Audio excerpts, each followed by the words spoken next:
Today we are going to discuss conditional sentences. Let's start. Conditional sentences. Conditional sentences have two clauses.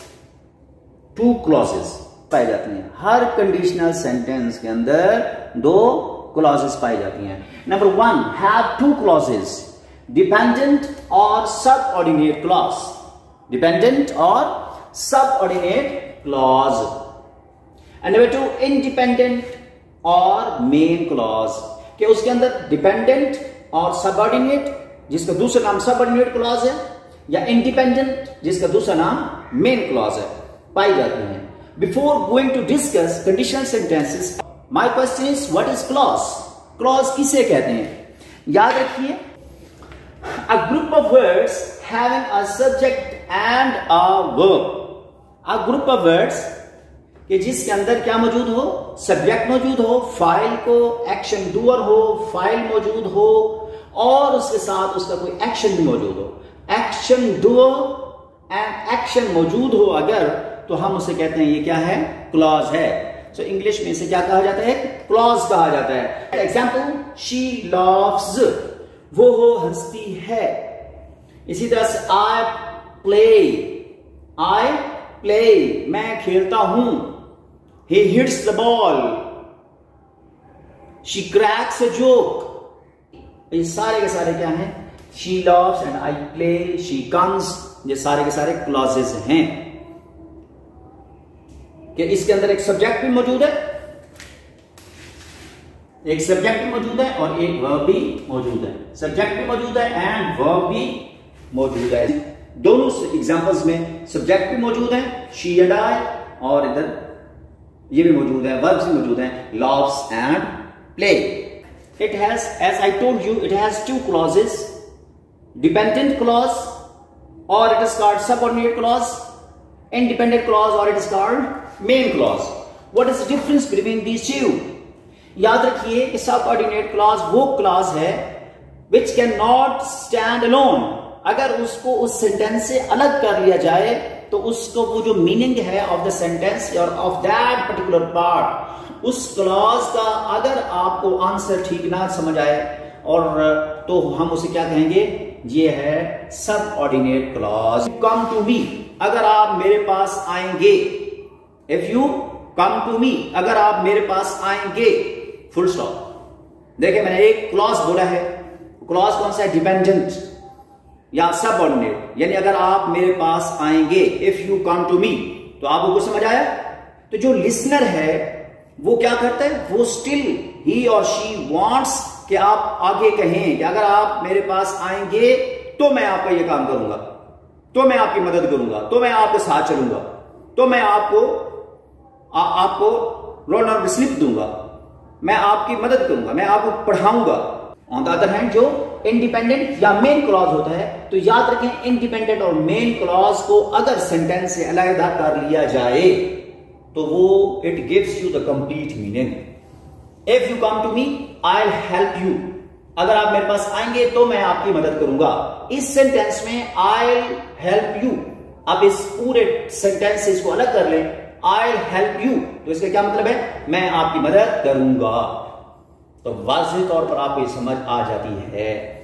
अभी एक और example note कीजिए. If she goes to school on time, अगर वो वक्त पर school जाएगी, she will not miss her lecture, तो वो अपना सबक नहीं खोएगी, वो अपना सबक पा लेगी. ठीक है?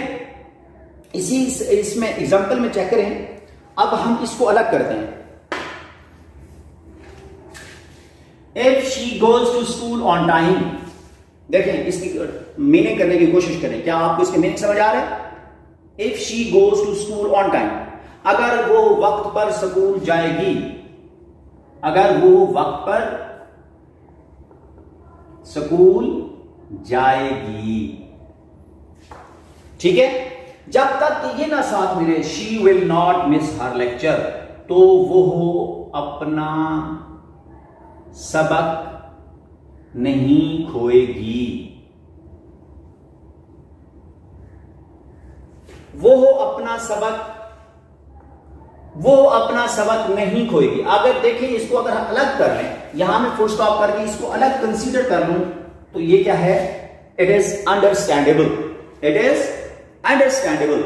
जबकि ऊपर वाले सेंटेंस को अगर अलग, इस हिस्से को अगर अलग कर दिया जाए, इट इज नॉट अंडरस्टैंडेबल। आप खुद देख लें, अगर वो वक्त पर स्कूल जाएगी तो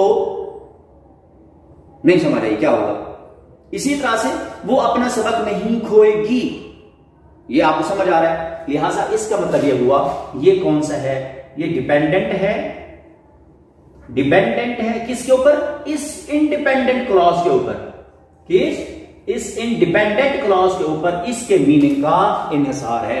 ये डिपेंड कर रही है, इसलिए इसको कहते हैं डिपेंडेंट क्लॉज, और नीचे वाले को इंडिपेंडेंट क्लॉज। ये बात जो है अंडरस्टैंड करने की है, लाजमी। अगर आप ये अंडरस्टैंड करेंगे तो ही आप सेंटेंसेस बना भी पाएंगे, तभी आपको सही बात समझ भी आएगी। नंबर 1। नंबर 2, दूसरी एग्जांपल में देखें, she will not miss her lecture, she will not miss her lecture if she goes to school on time. तो इसका मतलब हुआ, सेंटेंस तो ये भी वैसे है, she will not miss her lecture. Again देखें, she will not miss her lecture. अगर यहां फुल स्टॉप लगा दिया जाए तो ये इसका मीनिंग वाज़ेह हो जाएगा, और अगेन ये इंडिपेंडेंट है, इंडिपेंडेंट क्लॉज है। और if she goes to school on time, तो ये कौन सी है, डिपेंडेंट है, या ये सबऑर्डिनेट क्लॉज है। और इंडिपेंडेंट जो है कौन सी है, अगर हम नोट करें तो बात एक ही लिखी हुई है, लेकिन इस वाले सेंटेंस में डिपेंडेंट क्लॉज पहले है और इसमें डिपेंडेंट क्लॉज बाद में है, इसमें इंडिपेंडेंट क्लॉज बाद में है, इसमें इंडिपेंडेंट क्लॉज पहले है। तो इसका मतलब यह हुआ कि अगर डिपेंडेंट क्लॉज को पहले लिखा जाए या बाद में लिखा जाए, इससे फर्क नहीं पड़ता। इसमें देखें, डिपेंडेंट पहले है, इसमें इंडिपेंडेंट है, मीनिंग भी सेम है कि अगर वो वक्त पर स्कूल जाएगी तो वो अपना सबक नहीं खोएगी, वो अपना सबक नहीं खोएगी। अगर वो वक्त पर स्कूल जाएगी तो बात दोनों में सेम ही हो रही है। ओके, जो डिफरेंस है नोट करने का, वो याद रखें कि वो तमाम की तमाम क्लॉज जिसके साथ इफ यूज होता है, तो याद रखने वाली बात क्या है कि वो क्लॉज जिसके साथ इफ यूज होता है, याद रखिए वो हमेशा डिपेंडेंट क्लॉज होता है। तो इसको आपस में दोनों क्लॉजेस को अलग अलग कैसे करते हैं, वो देखिए कि दोनों क्लॉजेस अलग होती हैं। अगर डिपेंडेंट क्लॉज पहले यानी इफ क्लॉज पहले आ जाए, it is separated with comma, comma से इसको अलग किया जाता है। और अगर पहले इंडिपेंडेंट क्लॉज हो तो फिर जो कंजंक्शन के तौर पे काम आता है वो इफ ही दोनों क्लॉजेस को कंजक्ट करता है, इफ ही दोनों क्लॉजेस को कंबाइन करके डिफरेंशिएट, सेपरेट भी करता है और कंबाइन भी करता है। यानी अगर इफ दरमियान में हो तो इसका मतलब ये हुआ कि इफ के बाद वाला जो हिस्सा है सेंटेंस का वो डिपेंडेंट क्लॉज है, और अगर इफ पहले है तो इसका मतलब है इफ। अब जहां ये क्लॉज एंड होगा वहीं कॉमा को इंसर्ट किया जाएगा, कॉमा को लिखा जाएगा, और उसके बाद जो है मेन क्लॉज स्टार्ट होगा। इस वाले में मेन क्लॉज पहले आएगा और इन दूसरा बाद में आएगा।